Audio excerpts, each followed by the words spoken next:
Ratings. Oh, ratings. We're going to be talking about ratings for the 2023 NBA Finals. This is Sports Guy talking that you guys are watching and listening to. I am Dustin Tran, your host, as I am here today to talk about the ratings or lack of ratings that might be coming in for the 2023 NBA Finals. With the Denver Nuggets and the Miami Heat making the 2023 NBA Finals, the ratings are projected to be extremely low, as this could serve as horrible news for Adam Silver in the NBA. There will be reasons explained for why ratings for the 2023 NBA Finals could be disastrous for the NBA, even though this should be a great matchup on paper. Before I say anything else though, I want to present you guys with a topic question. So here it is. Why will ratings for the 2023 NBA Finals be disastrous? And honestly, I don't know where to start, but there's a ton of reasons why this is set up for failure. Let me just tell you guys some of the reasons why this is going to be a failure for the NBA Finals in terms of the Heat versus Nuggets matchup, in terms of ratings. Why do I think it's going to be so bad? Well, you got to look at the small market team in the NBA Finals. That's the Denver Nuggets. The Denver Nuggets do not have a very large fan base. This is not the Denver Broncos, where their football team has a great history of winning. This is the Denver Nuggets that we are talking about. The Denver Nuggets are a very small market team. They don't have a lot of fans. They're not even good enough to be hated. There's not a lot of people that hate the Denver Nuggets, mainly because most people don't even know enough about the Nuggets to hate on them. And the Nuggets are already a small market team, so they're already not even watchable for some people's eyes. And even if they were a big market, here's also the other problem too. They don't have a marketable superstar. Both teams do not have a marketable superstar. Unlike the NFL, the NBA is reliant on having star players be big on personality. The Denver Nuggets do not have a superstar that is big on personality, and neither do the Miami Heat. When you look at this Miami Heat team, they got a lot of role players on this team, not necessarily a lot of stars. They got too many role players that are playing in a player-centric league. The NBA prioritizes superstar play more than any other league. This is not the NFL, where you can represent teams in cities and just use fan bases off of teams. In the NBA, fan bases are created mostly off of superstar players. That's why when you look at the big three Miami Heat, they had tremendous fans. But when you look at the Miami Heat now, they're not necessarily great at being loudmouth fans. Sure, they got a good fan base, but they don't have a great fan base. It's not a great one like the Boston Celtics, like the LA Lakers, like the New York Knicks, because the way that the NBA markets their teams, the way they do it, they make the league be more dependent on big cities, big markets, and big superstars, because the NBA is a headline-generated league.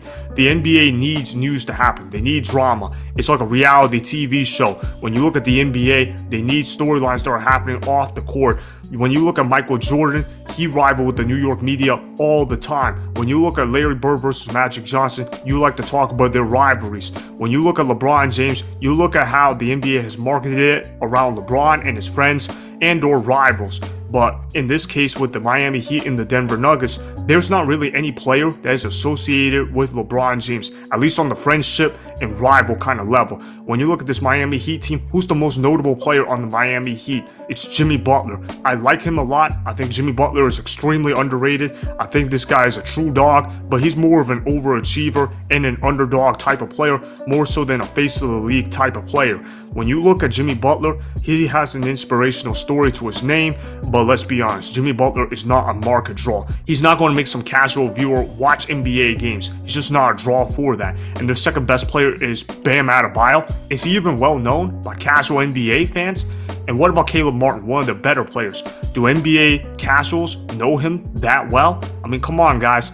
The Miami Heat don't have a lot of marketable superstars in terms of the players. Now, when you look at the Denver Nuggets, they got a superstar, right? They got a guy that's won 2 former MVP awards. They've got a guy that has been dominant the last 3 years. His name is Nikola Jokic, but he's not a market draw. Even though I love Nikola Jokic, he's one of my favorite players, I have to admit this. He is not a good draw for ratings for a few reasons why. And it's not because of politics, believe it or not. Unlike most of these NBA superstars, most of these NBA superstars are woke, which is why a lot of people feel turned off by them, or that they're troublemakers. But Nikola Jokic is not a troublemaker, and he's not woke. But here's the thing, and I don't want to sound xenophobic, but I'm probably going to sound like one right now.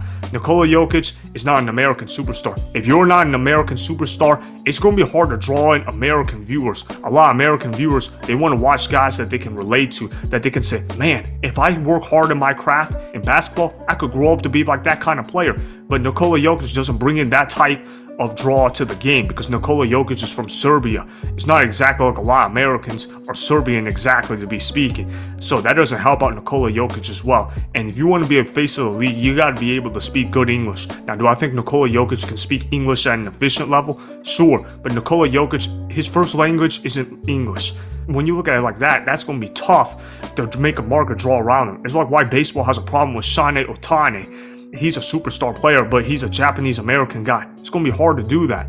Now, it doesn't help that Nikola Jokic doesn't have an interesting personality to follow. Even if Nikola Jokic was an American player, even if he was an American superstar, he would not be interesting to follow. He has the Tim Duncan issue where he's just really good at basketball, but you don't know anything about him, and his personality is so boring that it turns fans off. So Nikola Jokic doesn't have that because the only thing we know about Nikola Jokic is that he loves basketball, and also the fact that Kendrick Perkins is constantly getting roasted for his takes about Nikola Jokic. Now, when you look at this Denver Nuggets team, they're not built on superstars. They're built mostly through role players having career years. You're thinking about how KCP has stepped up for them. You're thinking about how Bruce Brown has stepped up this year for the Denver Nuggets. And as for Jamal Murray, his story is certainly inspirational. I've been amazed at how he's been able to recover from his ACL injury. Some people thought he was going to be trade bait. I never thought that. But Jamal Murray, he's been able to bounce back and have a really good year, and he's been able to be sort of their closer for the Denver Nuggets. So I gotta give Jamal Murray a lot of credit,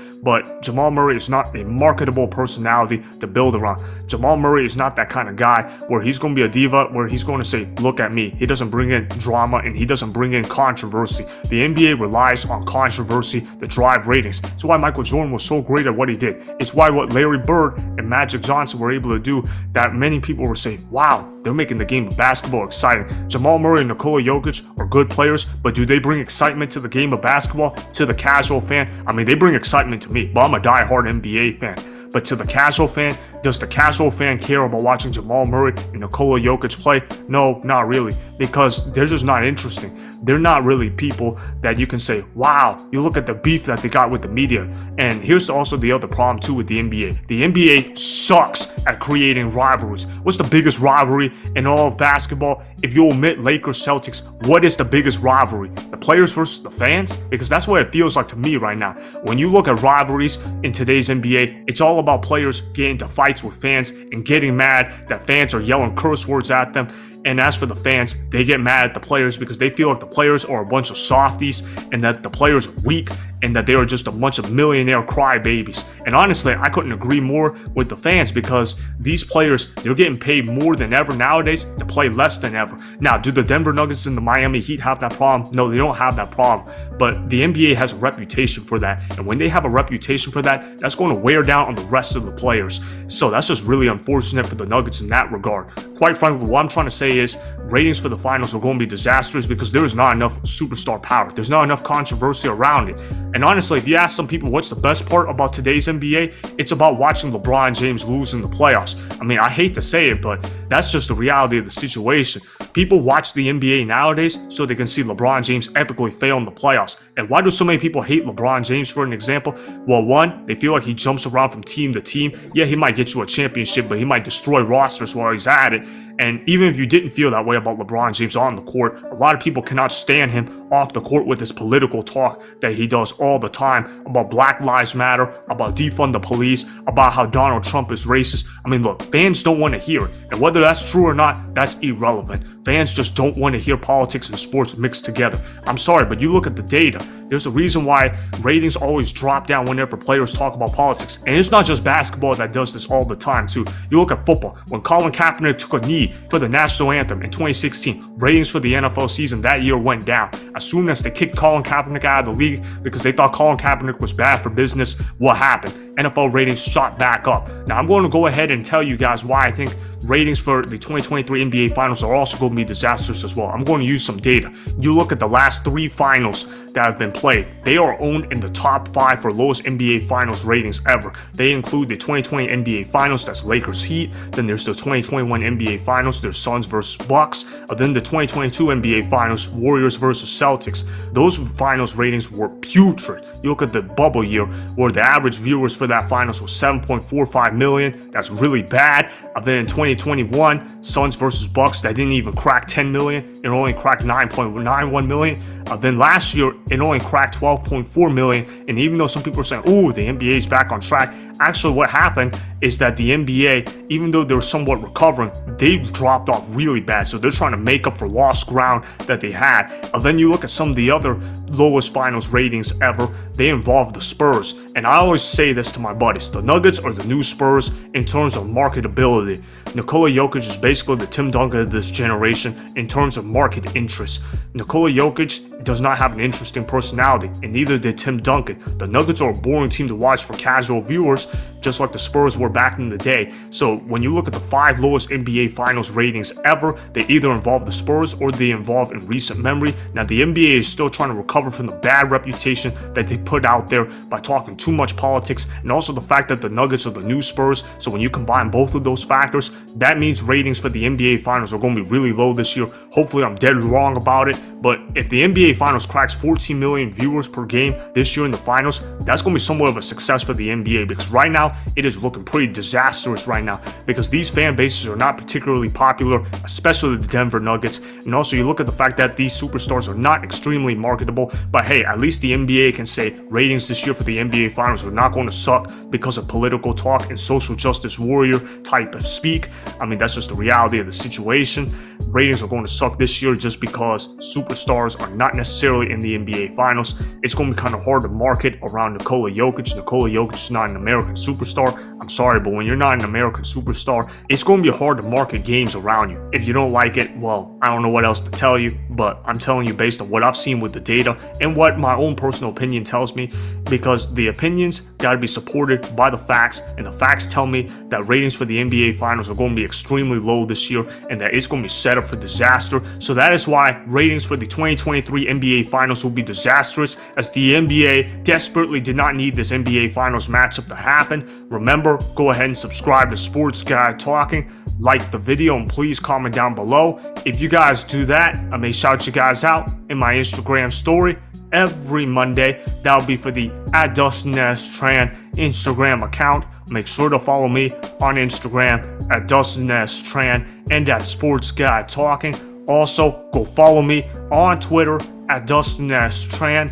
Again, go ahead and do those things that I just told you guys to go do.